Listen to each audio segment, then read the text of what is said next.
విషయాలు చెప్పాను. దానిలో అసలు ముఖ్యంగా ఏంటంటే 10 నానుములు దేని సూచన ఉంటాయి అంటే 10 ఆజ్ఞలు, 10 కమాండ్మెంట్స్. దాన్ని చెప్తూ అవి కూడా మిగతా కొన్ని మీకు చెప్పాను. అయితే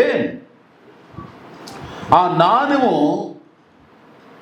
ఒకటి పోయినందుకు 9 పక్కన పెట్టేసి ఆ ఒక్కటే ఎదుక్కుంటుంది. ఎలా ఎదుగుతుందో కూడా మళ్ళీ వివరించాం. ఎలా వెతికిందంటే దీపం వెలిగించింది, ఊడ్చింది, అప్పుడు దొరికే వరకు వెతికింది, దొరికినాక ఎంతో సంతోషించిందని రాత్రికాల క్లుప్తంగా సందేశం ఇచ్చాం. ఈ సమయంలో నేను చెప్పేటువంటి ఆమె ఇంకో మాట ఏంటంటే చిన్న విషయం, ఆ ఒక్కటే దొరికే వరకు ఆమె ఎట్లా ఎదిగిందో మనలో కూడా అన్నీ బాగుంటాయి. కానీ చూడండి, ఉదాహరణగా త్వరగా చెప్పేస్తా మీకు. లూకాసు వార్త 18 వచనం నుండి మీరు చదివితే యేసు ప్రభువు త్రోవముటే వెళ్తుంటే ఒక అధికారి అంట, ఆయన సద్బోధకుడా, నిత్య జీవానికి వారసున నేను ఏం చేయాలయ్యా అని అడుగుతున్నాడు. కొంచెం అవుదాం. అప్పుడు దేవుడు అన్నాడు, యేసయ్య అన్నాడు, నిత్య జీవం అంటే పరలోకం, మోక్షం. నేను ఏ మంచి పని చేయాలయ్యా అని అడుగుతుంటే ఆ యేసయ్య ఏమన్నాడంటే, నువ్వు ఆజ్ఞలను గైకొనాలన్నాడు. 10 ఆజ్ఞలు నువ్వు గైకొనాలి. నేను బాల్యము నుండే నేను గైకొంటున్నానయ్యా. రైట్. అయితే నీకు ఒకటి కొదువుగా ఉంది, ఒకటి కొదువుగా ఉంది. లూకాసు వార్త 18:22 ఉందన్నమాట. 22 వచ్చిన ఒకటే కొదువు ఉంది. ఏంటా కొదువు అంటే, నీకు కలిగినవన్నీ అమ్మేసి బీదలకి, అప్పుడు నీకు పరలోకమందు అంటే ఎందుకు చెప్పాడంటే, యేసయ్య చనిపోయిన తర్వాత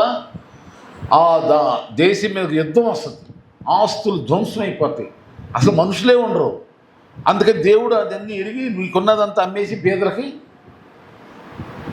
దానికి అతను కోపపడిపోయి వ్యసనపడిపోయి సీరియస్ అయిపోయి వెళ్ళిపోయాడు. అప్పుడు యేసుప్రభువు ఏమనంటే, ధనవంతుడు దేవుని రాజ్యంలో ప్రవేశించడం కంటే ఒంటె సూది బెజ్జములో దూరటమే గొప్ప అంటాడు.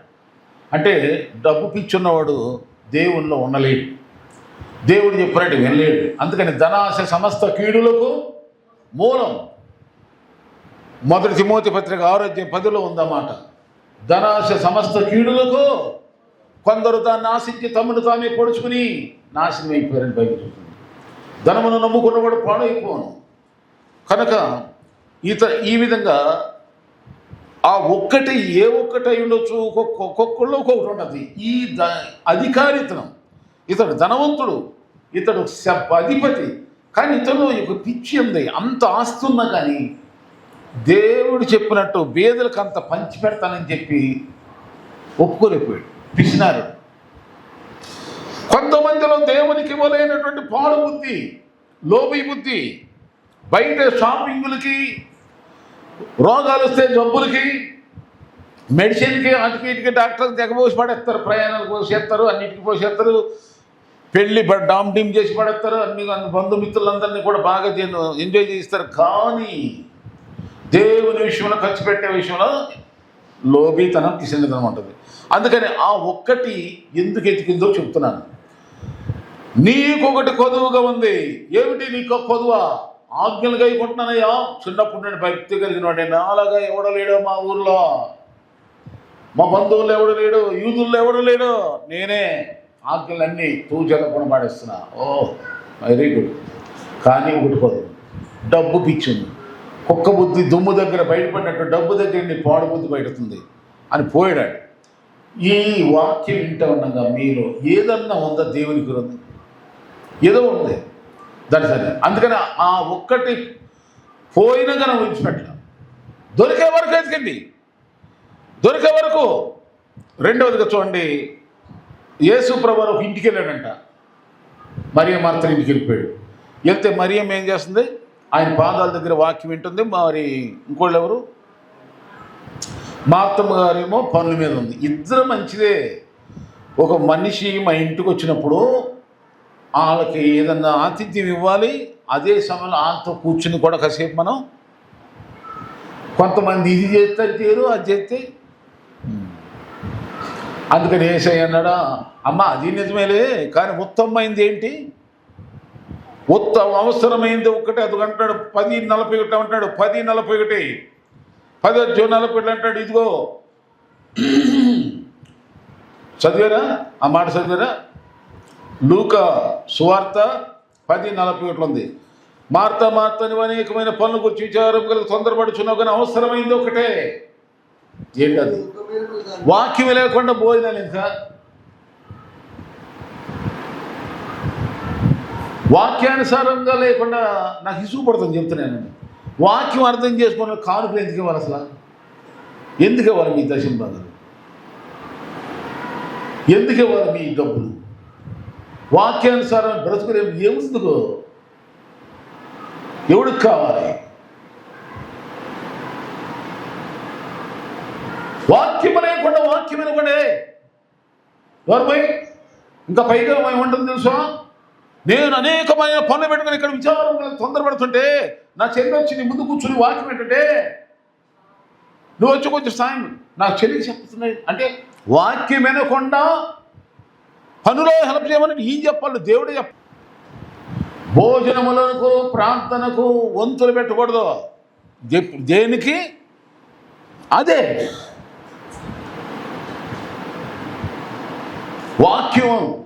చాలామంది అనుకుంటారు నేను దేవుడికి ఎంత ఇస్తున్నాను, ఎన్ని కట్ల బియ్యం ఇచ్చానో, ఎన్ని కోడి ఇచ్చానో, ఎన్ని గుడ్లు ఇచ్చానో, దశిమ్మకి ఇచ్చేస్తున్నావు. ఏదో నువ్వు నీ బాబు కోసం తీసుకొచ్చి ఇస్తున్నావు దేవుడు ఇవ్వకుండా. బైబిల్ ఏముంది? దశింభాగం నా సొమ్ము అన్నాడా, లేకపోతే నీ సొమ్ము నాకు ఇవ్వమన్నాడు దేవుడు? నా సొమ్ము అన్నాడు దేవుడు. నీకు ఇస్తున్నాను కదా అందులో నాకు ఇచ్చే అన్నాడు. హల్లెలూయా. ఏదో మనం ఏదో కష్టపడిపోయాం, దేవుడు లేకుండా మనం ఏదో మనమే సంపాదించేసి ఆ ఉద్యోగం చేసుకునే శక్తిని, ఆరోగ్యాన్ని, అవకాశాన్ని ఇచ్చింది ఎవరయ్యా నీకు? అందుకని జాగ్రత్త.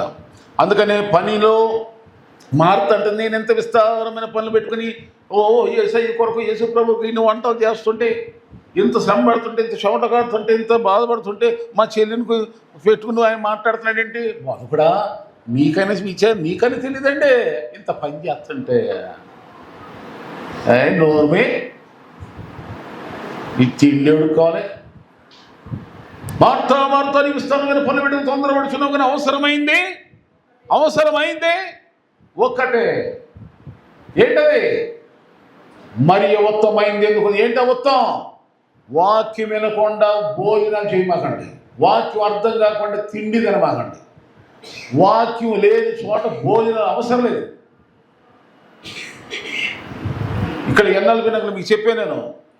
ఒక క్రిస్మస్ మీటింగ్ పిలిచారు, భారీ ఎత్తులు పెట్టుకున్నారు, భోజనాలు ఏర్పడి చాలామంది వచ్చారు, బంధువులు వచ్చారు. మాకు వాక్యం చెప్పే అవకాశం నాకు ఇవ్వలేదని నేను వెంటనే I don't care, get out అని చెప్పి నేను వచ్చేసాను. కారు వేసుకుని బతిమలాడు, కారు కట్టం పడ్డాను. వాక్యము నాకు విత్తనం, వాక్యానికి చోటు లేని చోట నువ్వు ఎంత విలువైన భోజనం పెట్టని ఎత్తిందని చెప్పి ఇప్పటికి ఎలాగ ఉందన్నమాట. ఇక్కడే మనలో ఏ పదం ఉందో ఒక్కసారి రోషం పాసంతో తెలుసుకోండి. అది ఒకటే పోయింది కదా, 9 ఉన్నాయి కదా అనుకోలే. నాణ్యములలో ఒక నాణ్యం పోతే దొరికే వరకు ఎలా ఎత్తుకుందో ఏ ఒక్కటి కొదువు ఉందో కొదువును సరి చేసుకో. ముందేమి చెప్పానండి? దేవునికి ఇచ్చే విషయం అక్కడ ఉంది. వాడు డబ్బు విషయంలో లోపడలేదు. ఈమెమో పనులు పిచ్చి, వాక్యం విషయంలో దేవుడు ఆ కొదువును తీసాడు. ఇంకోటి చెప్పిన ఆపుతున్నా చూడండి. ఫిలిప్పీ పత్రిక 8:13 ఏముందండి? ఫిలిప్పీ పత్రిక ఇది ఒకటి చెప్తాను. ఫిలిప్పీ పత్రిక 8:13 ఏముంది అంటాడు పౌలు, ఇదిగో నేను గెలిచినను, నేనే సాధించేసాను, పెద్ద వీరుణ్ణి సూర్యుడిని అయిపోయినాను నేను అనుకోవట్లా, పెద్ద అపోస్తుని అయిపోయాను, భక్తిపడిని అయిపోయాను, ప్రసంగాలు చేశాను, అనేక మంది సువార్త చెప్పేశాను, ఎంతో మందికి ఏ బాప్తిసాలు చేశాను, నేను క్రైస్తవుని అయిపోయాను, ఒకప్పుడు సౌలుగా ఉన్నప్పుడు బుద్ధిహీనుని అయ్యాను, ఇప్పుడైతే బుద్ధి కలిగిన అయ్యాను, దేవుని సేవ నేను ఎంతో చేశాను, బోధ యేసయ్య కొరకు ఎరగదీసేసాను, పగలగొట్టేసేసాను, ఇక నా అంత వీరుడు సూర్యుడు లేడు అన్నట్లా. ఆయన ఏమంటారు? ఇదిగో నేను ఒకటి చేయుచున్నాను, నేను ఇదివరకే పట్టుకున్నానని ఏమి, ఏదో పగలగొట్టేనని నేనేం అనుకోవట్లేదు. అయితే ఒకటి చేస్తున్నాను. ఏం చేస్తున్నాడు చూడండి. ఎనుకున్నవన్నీ, అమ్మా ఏనండి, ఎనుకున్నవన్నీ అనండి, ఎనుకున్నవన్నీ అని నువ్వు వెనకాల ఎంత చేసేవో. కొంతమంది చెప్తారు, అయ్యా మేము ఆ మందిరానికి ఎంత చేసామో సాగదీపుడు. మరి నేను అప్పుడు ఒక కామెంట్ సాధన అన్నాను, దేవుడు ఎంత చేశాడో అన్నా. ఆమె సాగెత్తుంది, దేవుడు నీకెంత చేశాడో మరి అది రాయవా అని చెప్పాలి నువ్వు. అప్పుడు ఏదో ఒక రాయి మొక్కకి సాయం చేసి ఉంటావు 10 పైసలు 5 పైసలు. మరి అప్పుడు నుండి దేవుడు నీకు ఎంత ఇచ్చాడో ఈ గుర్తులేవా నీకు? వెనక ఉన్నవని మరువో. నువ్వు ఇచ్చేదేమో లెక్కలు కక్క చేసుకుంటావు, దేవుడు ఇచ్చే లెక్కలు లేవా నీకు? పాట ఏమని పడతాం, వేలాది నదులంత విస్తార తైలము నీకిచ్చిన. ఒక తైలం బాటిల్ కూడా ఏమో ఖరీదు, కనీసం అత్తరు బాటిల్ ఎంత ఉంటుంది? ఇంత చిన్నది కొనండి, అక్కడికి వెళ్ళి ఎంత ఉంటుంది? ఓ 100 అని ఉంటుందా? ఓ 100 రూపాయలు కూడా మనం దేవుని దగ్గరికి వెళ్ళి దేవుని స్తోత్ర. మరి పాటల సాగదు. ఇప్పుడు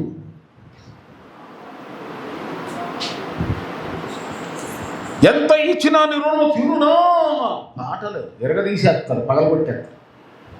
కానీ వేసేటప్పుడు తెలిసింది, వచ్చేటప్పుడు దేవుడికి. వెనక ఉన్నవన్నీ నువ్వు ఎంత భక్తి చేసావో, ఎన్నో ఉపాసాలు ఉండవు, ఎంత ప్రార్థన చేసావు, ఎంత నిష్టం ఉన్నావు, ఎంతమంది సువార్త చెప్పావు, ఎంతగా దేవుని కోసం వైరాగ్యం బతికేవాన్ని పక్కన పడాయి. ఇప్పుడేంటి అసలు నీ బతుకు? ఇప్పుడేంటి చెప్పండి? ఇప్పుడేంటి? ఇప్పుడు ఎలా ఉంది? అది ఆ ఒకటే మానే. ఏ ఒకటి? ఇది వరకు నేను సూర్యుని, వీరుణ్ణి, గీరుణ్ణి, బీరుణ్ణి, ఓ ఎందుకు పనికి మాలినటువంటి మాటలు. ముసలమ్మ ముచ్చట్లు. ముసలోళ్ళు ఏం చేస్తారు చెప్పిన? కూర్చుని పని పాటలేని వాళ్ళు. చిన్నప్పుడు మా యవన ప్రాయంలో మా మొగుడు ఇట్ట ఉండేవాడు, మీ ఇట్ట ఉండేదండి, ఆడు నన్ను కొట్టేవాడు, నేను దాన్ని ఆడు ఇట్ట కొట్టు. ముసలోళ్ళు ఏం చేయలేక ఏం చేసుకుంటారు? పనికి మాలి కప్పులు అని చెప్పుకుంటారు. సొల్లు కప్పులు, సాకు కప్పులు. ఈ సొల్లు కప్పులు, ముసలం కప్పులు చెప్పుకున్నట్టు ముసలం ముచ్చట్లు ఆడుకునే వాళ్ళంతా అపవిత్రులైపోతారని బయట చెబుతుంది. ఎవడికి కావాలి? నీకు జరిగింది ఎవడికి కావాలి? నువ్వు చేసావు కనుక ఆ ఫలం దేవుడు నీకు ఇస్తున్నాడు. ఇప్పుడు ఎవడు చెప్పనండి?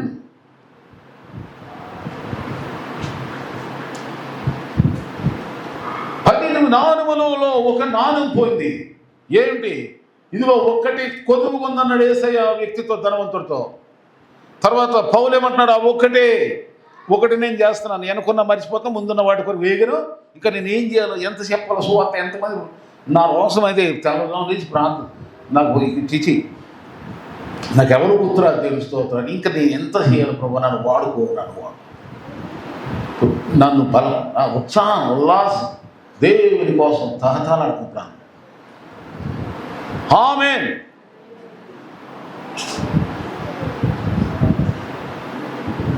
ఇక నా మాటలు ముగిచేసాను.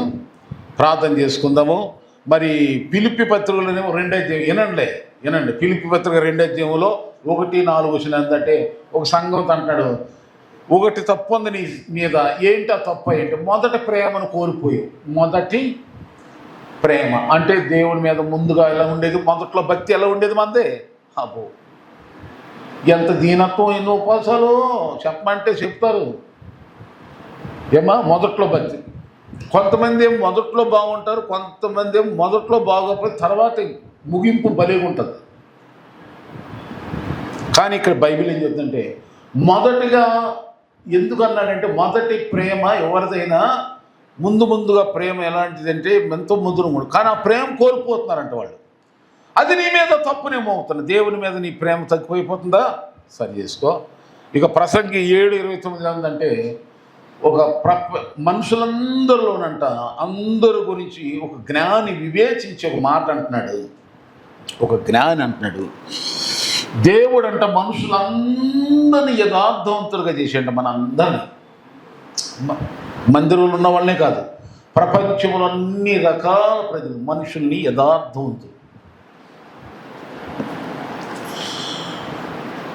అది ఒకటి కనుక్కున్నాడంట.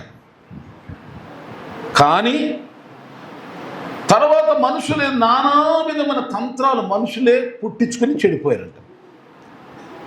అక్కడ ఉంది తంత్రాలు. చెప్పండి ఏంటండి తంత్రాలు? వాస్తవంగా మనుషులందరూ యథార్థంగా మనం మామూలుగా ఆలోచిస్తే వాళ్ళు ఎవరన్నా అని మనుషులు అన్నాక అందరూ యథార్థంగా ఉంటారు.